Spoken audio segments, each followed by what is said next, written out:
they were there. So after Piolo, I think ako yung nag-altar call. And when I did the altar call to ask who wanted to put their faith in Jesus at that time, I saw her raise her hand. I said, oh, si Rica pala na yun.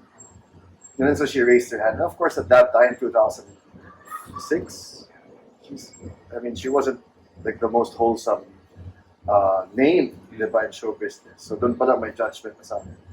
And she raised her hand and my first thought was, totoo ba yan? Itong mga artistang to, pag ganyan-ganyan lang, tapos babalik din naman sa dati. So super judgmental.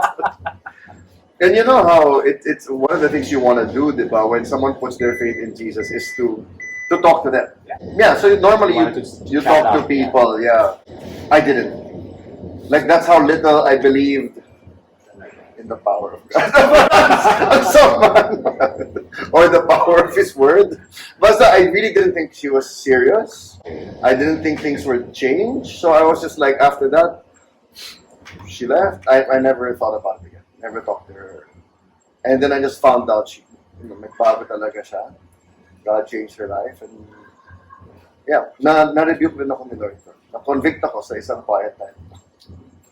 So yun. But you didn't notice me then, did you? Or not really? Yeah, I didn't. So judgment and then indifference at first sight. And I just can't forget that day because she really looked different.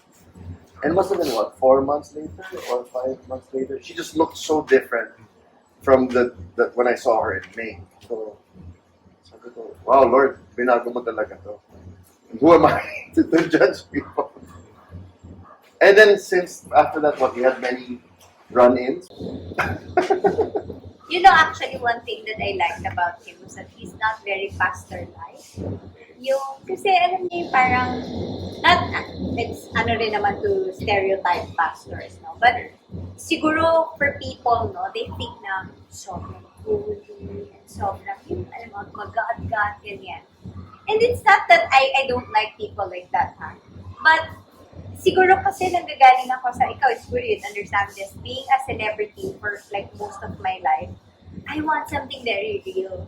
I don't want something that's best foot forward lang, na parang pinapastor-pastor mo ako, parang gano'n. I don't want that. I want to see something, someone who gets angry, alam mo yun, yung tao. Gusto ko makakita ng tao kasi when we get married naman, the person I will deal with is not the pastor.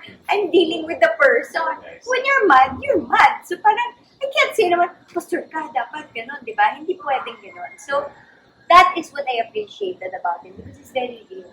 Yung alam mo na, alam niyang pastor siya, pero hindi niya, wala siyang parang, It's not the main pero idea. it's not an act na just because I'm a pastor, I need to be good for anything. Yung alam mo na, this is who I am. I have things I like, I have things that I don't like. So, yun yung na-appreciate ko sa kanya. At ganun siya nandito sa akin. Kaya ko siya nagustuhan lahat.